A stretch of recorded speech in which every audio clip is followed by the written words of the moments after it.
आप सभी भक्तजनों को बट सावित्री व्रत की शुभकामनाएं। सभी देवी देवता आपके अखंड सौभाग्य की रक्षा करें, यही प्रार्थना करते हैं। 2024 में यह बट सावित्री व्रत गुरुवार 6 जून को मनाया जाएगा। इस दिन ही आप सभी व्रत धारण करें। ऐसे में इस वीडियो में जानेंगे कि आप सभी को कितनी परिक्रमा और किस स्वरूप में जो बट वृक्ष है उसकी लगानी चाहिए। क्या हर साल नई साड़ी पहनना आवश्यक है? पंखा ना मिले तो क्या करें?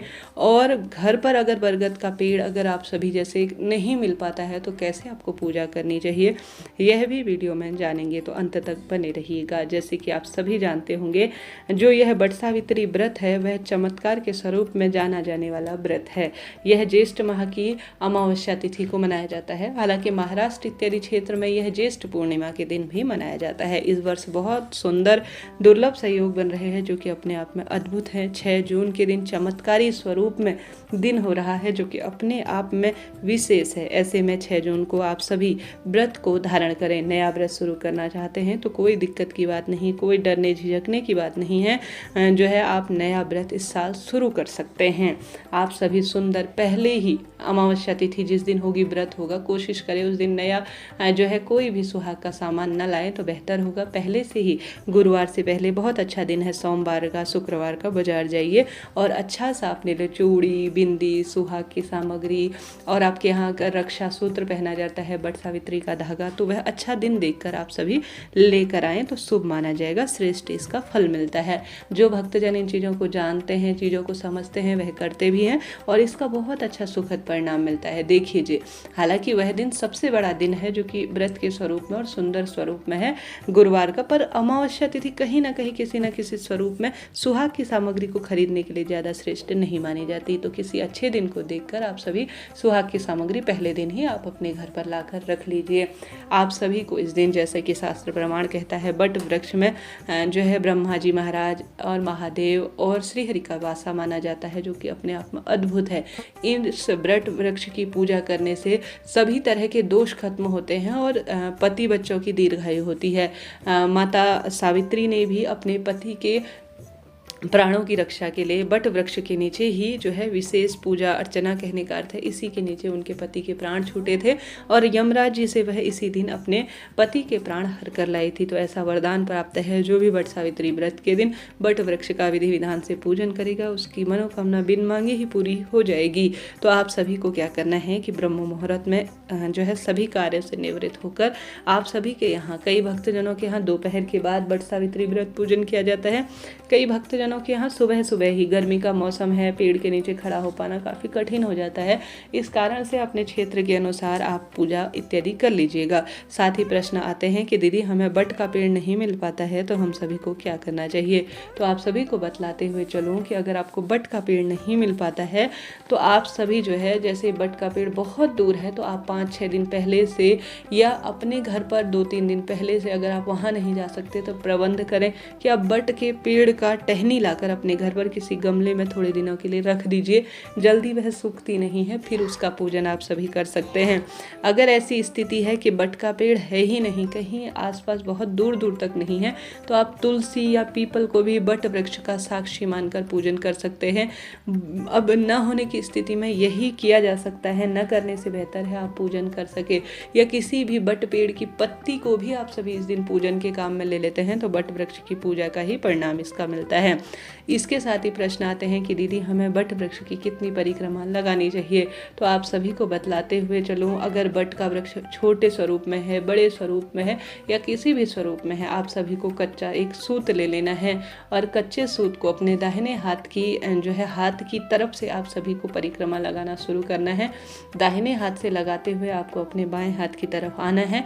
अपने सभी देवी देवता, कुल देवी मैया, अपने पितृ इष्टों का ध्यान करते हुए आपको बट वृक्ष की 7 परिक्रमा लगानी चाहिए। कच्चा सूत लेना है और उस सूत से आपको 7 परिक्रमा लगाना शुरू करना है। इससे ज़्यादा 108 परिक्रमा लगा सकते हैं, इच्छा शक्ति सामर्थ्य आपकी है। तो इस तरह से आपको बट वृक्ष की 7 परिक्रमा लगानी चाहिए। हालांकि कई क्षेत्रों में ऐसी मान्यता है, अलग अलग यह विचारधारा है, अलग अलग क्षेत्रों के अनुसार चीज़ें बदलती है, तो उस अनुसार भी आप सभी अपना कार्य कर सकते हैं। अब आपको बट वृक्ष की जड़ में कई भक्तजन चने इत्यादि जो है उससे भी परिक्रमा लगाते चाहते हैं बिहार इत्यादि क्षेत्र में, इच्छा शक्ति आपकी है। आपको अच्छे से सिंदूर भरना है, पूरी मांग भरनी है, नाक से ही सिंदूर लगाएं। लाल सुंदर साड़ी, चूड़ी, पीले रंग की चूड़ी इत्यादि पहन सकते हैं।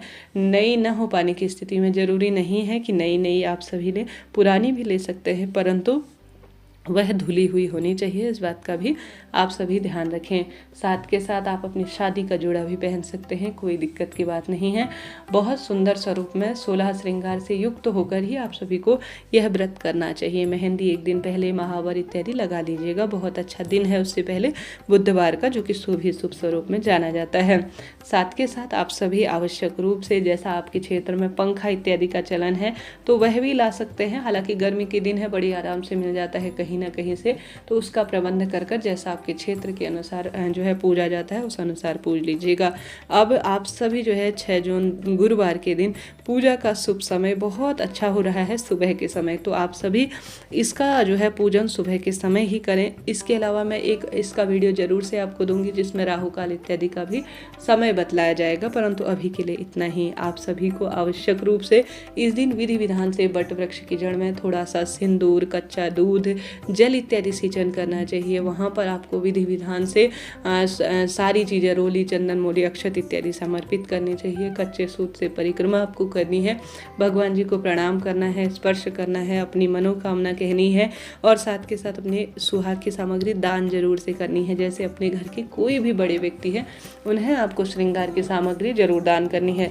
ब्राह्मण देवता को भी आपको जो है श्रृंगार की सामग्री जरूर से दान करनी है, इस बात का भी आपको ध्यान रखना है। ठीक है जी, यह बात आपकी क्लियर हो गई। वट सावित्री व्रत चमत्कार के स्वरूप में कहा जाता है। इस दिन किया गया दान, पुण्य, पूजा पाठ अपने आप में चमत्कार करता है। तो आप सभी को ब्राह्मण देवता के लिए एक समय का भोजन और कुछ दक्षिणा इत्यादि जरूर से रखनी है। बहुत श्रेष्ठ और शुभ माना जाता है। वट सावित्री व्रत किसी भी अवस्था में छोड़ा नहीं जाता, इस बात का ध्यान रखते हुए नियमित रूप से अपनी इच्छा शक्ति सामर्थ्य अनुसार जो है इस व्रत में निर्जल रहने की आवश्यकता नहीं है। जल इत्यादि, चाय पानी पी सकते हैं, कोई ऐसी दिक्कत की बात नहीं। और साथ के साथ हमेशा गुरुजी हम सभी से कहते हैं आप सभी को कोई ना कोई चीज़ दान करना है, तभी आपका व्रत सफल होगा। प्रत्येक महिला कोई भी व्रत करती है, सुंदर जो है अपने उजाले मुखड़े से, गुरुजी कहते हैं स्माइल के साथ, खुशी के साथ, उत्साह के साथ अगर उस व्रत को करती है तो उस व्रत का उचित परिणाम, बहुत सुंदर फल आपको मिलता है। किसी भी स्वरूप में उस व्रत को जो है दुखी मन से या बोझिल अवस्था में करते हैं तो उस फल का कहीं ना कहीं हमें पूर्ण रूप से आभास नहीं हो पाता है। ऐसी स्थिति में बहुत सुंदर मन से प्रसन्न चित्त होकर महादेव की पूजा, श्री हरि विष्णु की पूजा, श्री गणेश जी महाराज की पूजा करें। माता रानी और महादेव और सभी देवी देवताओं की कृपा से निश्चित ही आपका व्रत सफल होगा और परिवार में खुशियां भरेंगी। इसका वीडियो विस्तृत कैसे जानना है, किस स्वरूप में जानना है, कोई प्रश्न हो पूछ लीजिएगा। आपका अपना चैनल है, सभी सवालों के जवाब आप प्राप्त करेंगे। हर हर महादेव, श्री शिवाय नमस्तुभ्यम।